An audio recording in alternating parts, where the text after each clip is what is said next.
todos, sejam bem-vindos ao programa Seu Direito em Pauta, onde você irá aprender um pouco mais sobre os seus direitos e sobre como administrar as suas finanças. Eu sou Elisiane Moreira, apresentadora, advogada e educadora financeira, e hoje eu recebo aqui em nosso estúdio o Dr. Marcelo Diniz Barbosa, que é advogado com atuação na área do direito tributário, especialista em direito empresarial, para conversarmos sobre pejotização e o direito do trabalho. Seja muito bem-vindo, Dr. Marcelo, é um prazer. Muito obrigado. Bom, vai ser esclarecedor, eu já gostaria de começar esclarecendo inclusive o que é essa pejotização e como ela se diferencia aí de uma relação de trabalho tradicional, doutor. Claro. A gente sabe que existem diversas formas de colocarmos em termos jurídicos as diferentes relações que temos. Uma dessas relações é a relação em que uma pessoa coloca em favor de outra pessoa, ou pessoa jurídica, sua força de trabalho, suas atividades. Tradicionalmente, a gente sabe, desde aí da década de 40, isso era feito sob a regência da CLT, que foi muito importante na conquista de direitos e de relações mais justas. Porém, já de longa data, era uma relação que estava um pouco desgastada e um pouco anacrônica. Então, desde o começo da década de 90, mais ou menos, tivemos um crescimento de uma tendência à pejotização, que nada mais é do que a utilização da figura da pessoa jurídica para que alguém coloque em favor de uma empresa ou pessoa as suas atividades. Então, aquelas relações que antes se davam toda enfeixada e toda sujeita às regulações da consolidação das leis do trabalho, passa a paulatinamente ser regida por contratos de comércio, contratos negociais uma prestação normais. De serviço de fato. E isso ganha muita força em 2017 com a reforma trabalhista e certamente será ainda mais fomentada e incentivada a partir da reforma tributária, por alguns pontos que certamente a gente vai ter oportunidade de conversar um pouquinho. Vamos discutir, certamente. E quais são as principais características aí que definem a pejotização e quais as vantagens e desvantagens desse sistema para o profissional autônomo?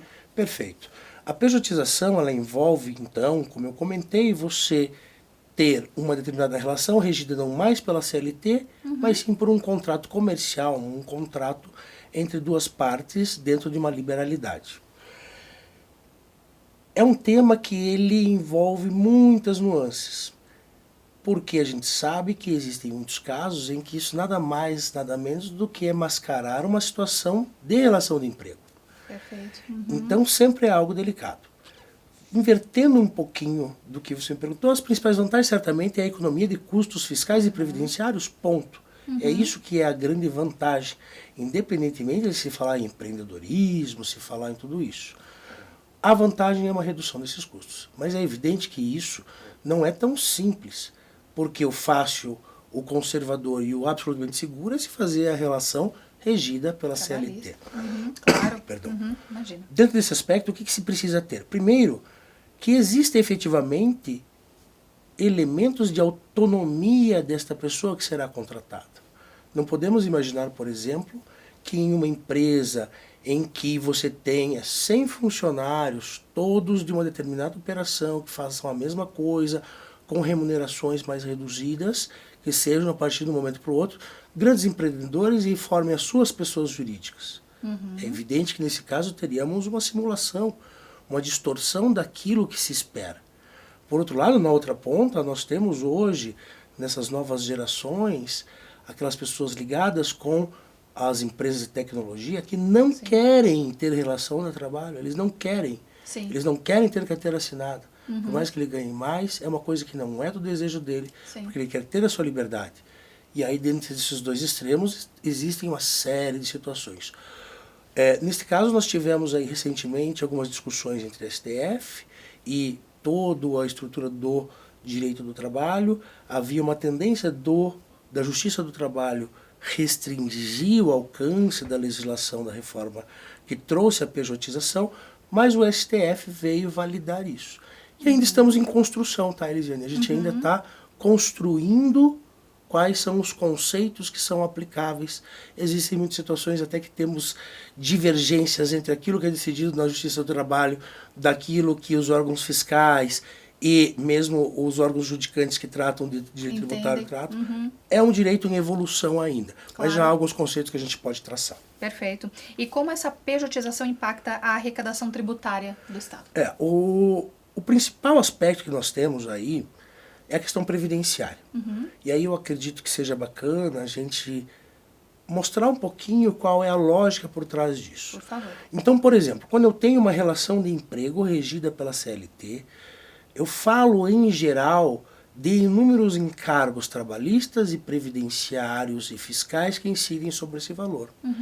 A gente pode brincar um pouquinho, vamos supor aqui, e aí já fica um aspecto legal de comentar, um ponto que é relevante, que se trata de uma figura que deve ser pensada, evidentemente, para remunerações um pouco mais elevadas.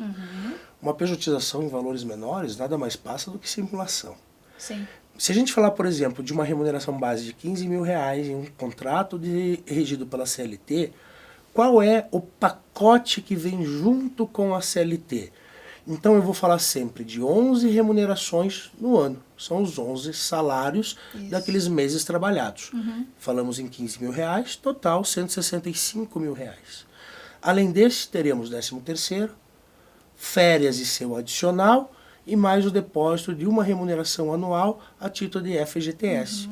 Então teríamos nesse caso 216 mil ao todo, considerando esses valores. 11 remunerações, férias e seu adicional, 13º, FGTS. Em cima disso, nós temos uma tributação que é a Previdência. E a Previdência eu estaria falando de 20% de salário da contribuição patronal, 5,8% aproximadamente dos terceiros e 3% seguro-acidente de trabalho. Para arredondar, 30%. Sim. Então, para que um empregado tenha uma remuneração base de R$15 mil, eu estou falando de um gasto da empresa de 279 aproximadamente. Sim. E em cima desses R$15 mil dele eu vou ter imposto de renda, uma média de 25 mil, 25%, perdão, anual, para fazer uma arredondada, e mais as contribuições previdenciárias dele. Que incidem sobre o teto. Na prática, ele vai ter aí uma retirada de cerca de 138, 140 mil no ano a partir disso.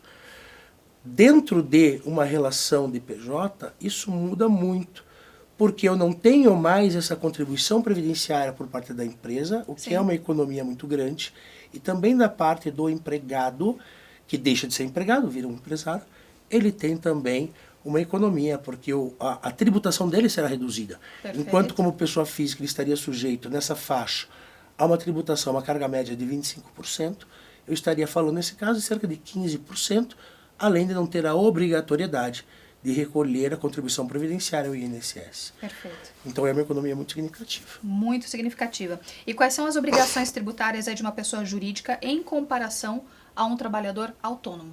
Legal.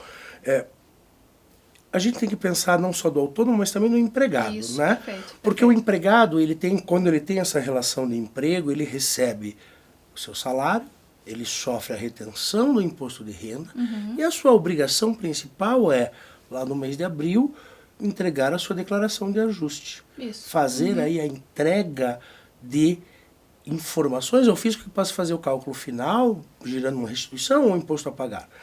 Quando ele vira uma pessoa jurídica, quando ele tem essas rotinas, ele é uma empresa. Tem que se concentrar e tem que se internalizar esse conceito. É importante, e aí sim algo que é relevante, uma educação para o empreendedorismo, noções de empreendedorismo, é muito importante porque é preciso ter-se isso em mente. Ele vira um empresário. Sim. E como empresário, ele terá umas rotinas fiscais de um empresário. Claro. Ele terá que emitir a sua nota fiscal todos os meses daquele valor. Para ser pago, inclusive. Para receber isso, claro. E aí fazer toda a apuração de imposto que uma empresa normal tem. Antigamente, certamente, isso era muito mais difícil. Hoje, até com o crescimento das novas tecnologias, há inúmeras empresas que já têm condições de prestar essas atividades por valores que são relativamente reduzidos e com muita segurança. Isso que é mais importante, ter atenção para a segurança. Perfeito. Porque não adianta nada querer fazer sozinho, não adianta nada eu às vezes querer contratar um conhecido que diz que faz de graça, e dali 2, 3 anos eu recebi a visita de uma fiscalização, porque alguma rotina não foi atendida adequadamente. Uma economia que não vale a pena, não compensa, né, Exatamente, doutor? exatamente. Perfeito. E quais são esses tributos aí que devem ser considerados e como eles afetam a decisão de se tornar PJ? Legal você ter comentado isso.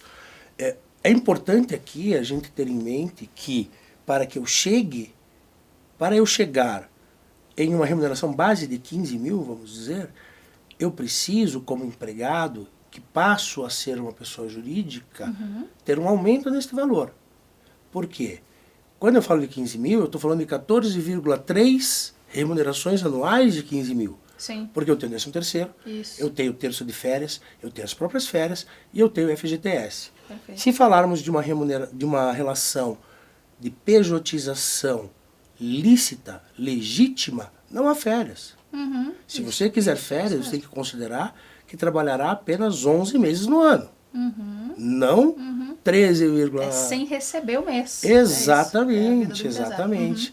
Então aí a gente falaria de um aumento para cerca de entre 20 e 22 mil reais para você ficar numa conta equilibrada com economia tanto para a empresa quanto com um ganho para este ex-empregado. Perfeito. Que recebe no ano um valor que é equivalente àquilo que ele recebia, mas tributa menos. Ele tem um valor líquido para ele menor. Em relação às obrigações que ele passará a estar sujeito, aí dependerá muito caso a caso. Depende da atividade, depende da situação concreta, depende dos valores envolvidos, porque há diferentes regimes possíveis. Esta pessoa jurídica poderá estar sujeita, por exemplo, ao regime simplificado, que é o que a gente chama de simples. Que em geral eu falaria de uma rotina lá, de uma alíquota de cerca de 18%, dentro das tabelas mais tradicionais. Ou então, sujeito não ao regime simples, mas ao regime normal, em que eu tenho imposto de renda da pessoa jurídica, contribuição social sobre o lucro, PIS, COFINS e mais o ISS. Perfeito. Isso de formas bem simplificada, o que daria nesse cenário uma carga tributária de aproximadamente 13% a 14%. Perfeito. Inclusive, nossa conversa é muito interessante e esclarecedora. O programa já volta após o intervalo com ainda mais informações. O programa Seu Direito em Pauta volta já.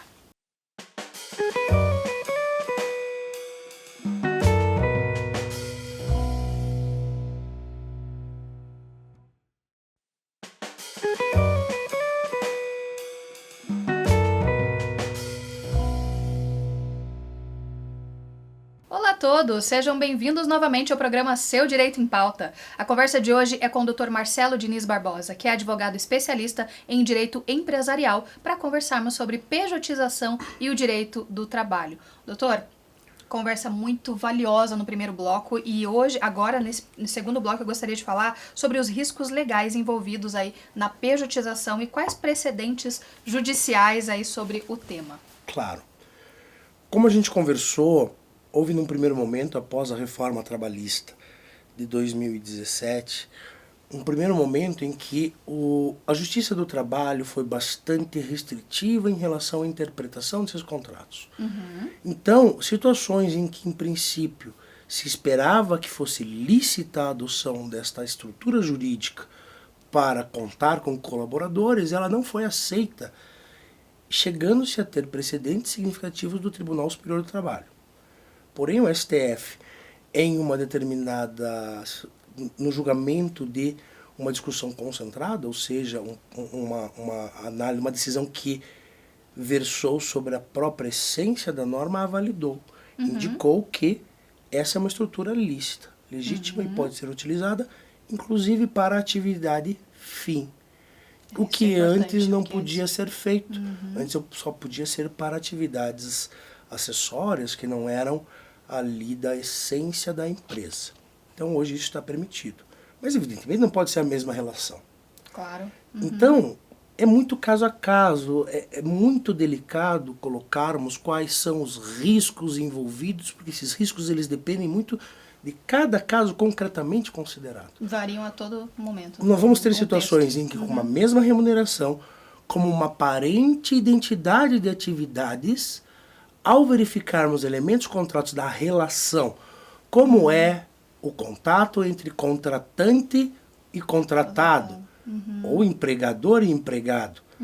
Dentro desta lógica, um elemento que podemos, de certa forma, apontar com tudo é a questão da autonomia. Não posso imaginar um contrato de pejotização em que eu tenha exatamente o mesmo controle de ponto, horário, jornada que eu teria num contrato de emprego. Perfeito. Porque, na verdade, eu só estou mudando o papel por outro e dizendo que isso não seria. Perfeito. Então, é da essência, parece-me, de um contrato de pejotização lícito que exista essa autonomia do colaborador. Ele vai poder definir seu horário, ele vai poder definir a forma como ele executa suas tarefas, como que ele fará isso, sendo muito mais importante a entrega de uma performance, de um resultado, do que efetivamente aquele tempo à disposição da pessoa para fazer algo. E aí salta muito mais a relevância de serem atividades que não sejam atividades tão operacionais, porque, sabe, senão fica muito evidente que o intuito é exclusivamente a redução de encargos fiscais e previdenciários. Verdade. É necessário esse elemento da autonomia. Sim. E aí também se saber que... por exemplo, a gente pode dar muitos exemplos, tá? Outra situação. Eu faço um contrato com uma pessoa jurídica em que eu garanto para esta pessoa jurídica que, apesar de ela não entregar para a minha atividade durante um mês, ela receberá da mesma forma. Isso é férias, gente. Pronto. Entendeu? Tá caracterizado. Então, É uma situação ali que tem que se ver. O importante é ver mesmo o que está acontecendo na realidade e ter esse cuidado. Olha, eu não quero só apenas diminuir, eu quero realmente dar mais autonomia ao meu colaborador. Ou é uma posição estratégica da empresa, por isso? Exato. Perfeito, perfeito. E como a legislação tributária atual lida com essa pejotização, que é uma tendência, é um caminho sem volta? Claro, a gente ainda tem um amadurecimento. Como eu comentei, tudo isso ele vem em uma concretização da norma que vem sendo preenchida por decisões, e aquilo que está no texto, ele não é completo ainda, porque a gente sabe que a norma ela não é apenas aquela frase que vem escrita na lei ou no regulamento, que quer que seja, e vem sendo preenchida. O que a gente já pode ter de exemplos? Nós temos alguns casos de autuações por parte da Receita Federal em relação a diretores que atuavam como PJ e sócios que atuavam como PJ, e neste caso a Receita Federal entendeu que havia uma tentativa de aumentar despesas dedutíveis. E neste caso, o que a Receita Federal fez? Aquele gasto que a entidade contratante havia lançado e utilizado para reduzir o seu tributo a pagar, eles desconsideraram esse gasto, determinando aí a adição desses valores. Ou seja, eu recebi 100, lancei como custo para mim 20, e eu teria apurado uma base apenas de 80, a Receita falou, não, é 100. Aí já ficou bem caro, e certamente nesta situação não houve nenhuma vantagem. Claro. Vamos ver o que mais que a gente pode trazer. Muitas situações também já vi autuações em que a relação de pessoa jurídica foi descaracterizada, exigindo isso daí, não os reflexos fiscais propriamente ditos, mas contribuições previdenciárias. Aqueles valores que paguei para a pessoa jurídica, entendendo-se como se fossem salário de contribuição e se exigindo isso. É muito complicado, como eu disse, sempre fazia uma análise prévia, mas é certo, em qualquer caso haverá medidas mitigatórias de riscos. Em qualquer situação que você pegue, quando a gente recebe um empresário que vê na pejotização uma maneira de reduzir seus custos, quando a gente senta para conversar, haverá detalhes que podem ser melhorados nisso. Sim. E mesmo alertas a serem feitos, porque às vezes as pessoas acham, não quero pejotizar. Não, como é? Não, você não pode pejotizar nessa situação, não adianta. Sabe? Infelizmente ou felizmente, seus trabalhadores nesse caso estão protegidos aqui pelo direito do trabalho. Perfeito, então não tem-se o que fazer. Claro. E existem propostas de reformas aí que visam regulamentar ou restringir essa prática? O que vai ser mais importante na reforma tributária que nós temos? A pejotização é um fato. Gostemos ou não gostemos, independentemente da nossa avaliação como jurista, ou como economista, ou como político, se eu concordo ou discordo, é um fato que se impõe economicamente. A economia impõe e exige isso. Não adianta a gente achar ruim. Sim. O que a gente pode analisar na reforma tributária é um elemento muito importante que deve estimular ainda mais a pejotização. É um pouquinho complexo, mas envolve a não cumulatividade do imposto sobre serviços. Esse é um ponto que talvez implique nisso. O que acontece? A gente sabe que o ICMS, por exemplo, é um tributo não cumulativo. Então o ICMS, quando a gente faz a apuração, aquilo que eu recolhi nas etapas anteriores, aquilo que foi apurado nas etapas anteriores, vira um crédito para a minha operação. Sim. Então, se eu comprei de você um insumo, isso gera um crédito. Quando eu vender esse produto que eu adquiri, produzi, enfim, eu vou aproveitar esse crédito. No ISS nós não temos isso.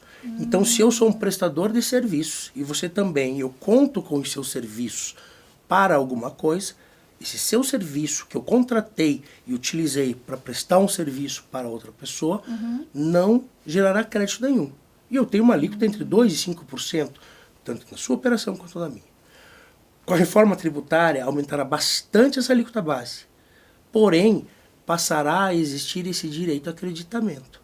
Então, por exemplo, nós dois estaremos sujeitos a uma alíquota maior, mas aquele ISS que você recolheu gerará um crédito para mim.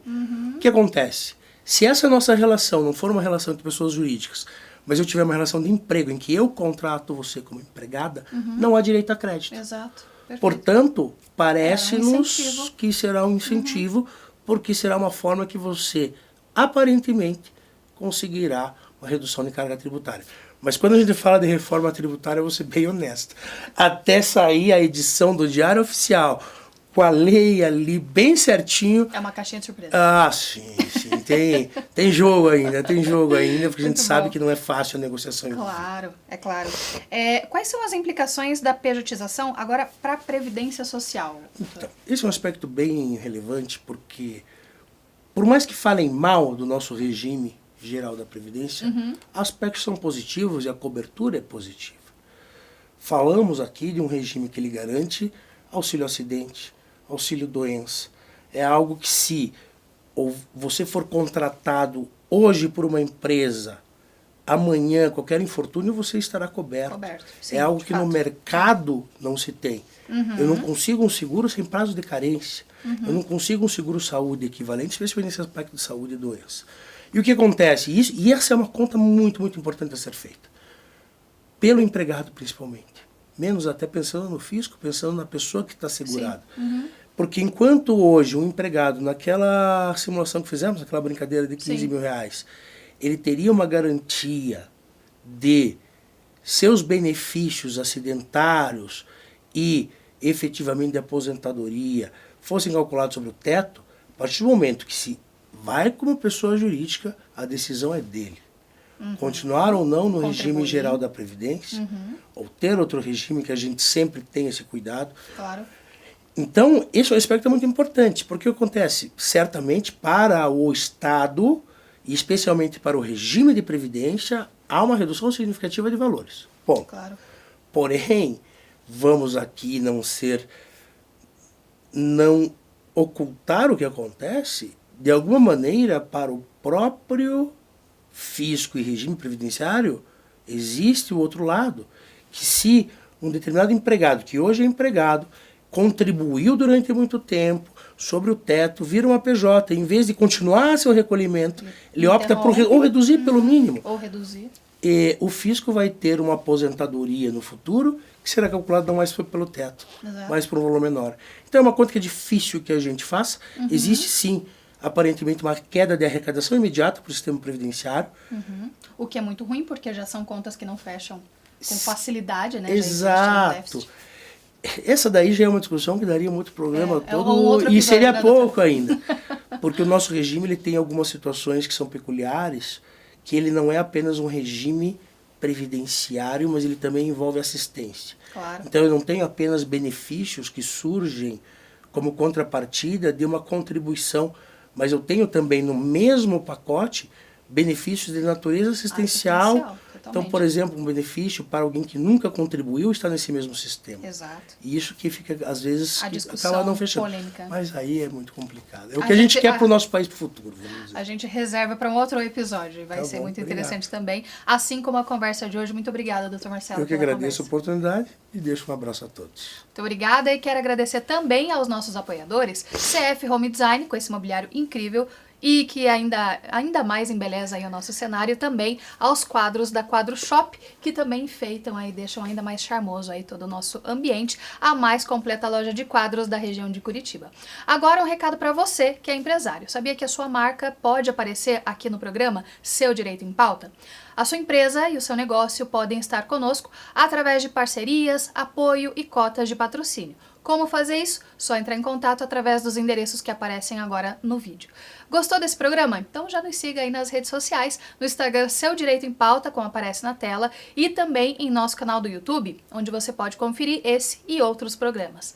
Seu Direito em Pauta, porque a informação é a sua maior aliada. Nós nos vemos na semana que vem. Até lá!